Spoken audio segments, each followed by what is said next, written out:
So it's all about being comfortable. You just want to be comfortable. But it's hard to be comfortable when you're struggling to breathe, when the air around you is filled with HIV. But you still like the feeling of skin to skin. Me, I just like to watch. Sometimes, I just like to watch. Just be an outside party, peering through cracked doors and blinds, just a voyeur passing by the windows of souls not seen, felt, or heard.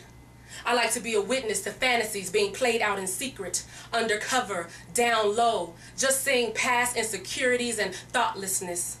I like to see how people really are when they're not trying to impress, just undress, willing to be comfortable in their own personality, not letting shallow thoughts be their fall of grace, while they have spare moments of time to discuss your outer shell, thinking they can do you better than you. Then oh well, I guess the grass is greener on the other side. But on the other side of the fence, they protect their investments.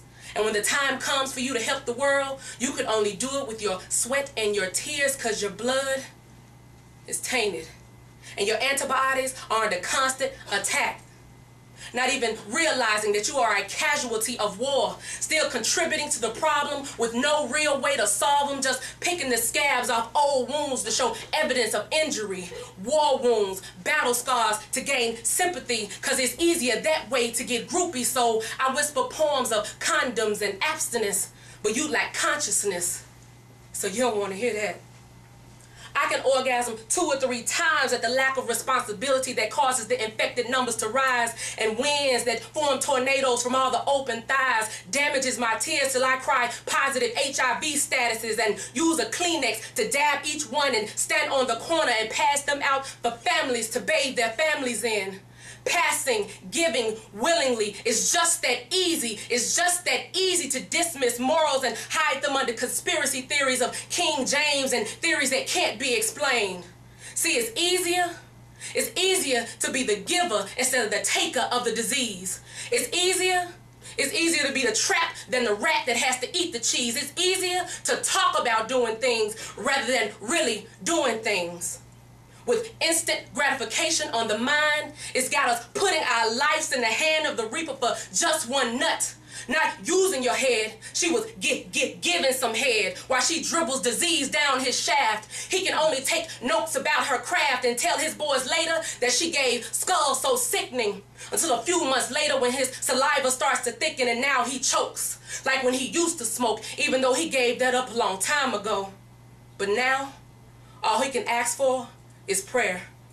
He can only pray that he didn't pick all his sexual conquests out the air. And I just sit back in the shadows, a voyeur of sorts, watching news reports of the careless behavior of my people, the degradation of our women, perpetuating iniquity. We're living in a world where everybody's cause of death could possibly be complications from HIV. We have to uphold some kind of responsibility, for it won't be any of us left to give our people the remedy. Awareness is good, but action is better.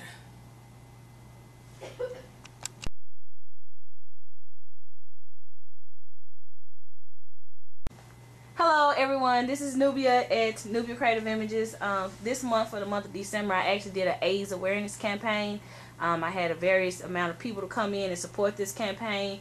Erica actually just did a poem and it was freaking awesome. But anyway, she's going to tell you a little bit about herself and why she came out to support this campaign. And I hope to shoot you soon. Until then, protect yourself. Well, greetings. I am Erica Dunlap. I am a poet and spoken word artist here in Memphis. I'm here and I'm grateful to Nubia for inviting me. I am here because I lost a really, really dear friend of mine last year of the disease, and the piece that I did was part of a piece that we wrote together. And I think as people of color, we need to be more aware of what we're doing with our bodies and with whom we're doing it with our bodies.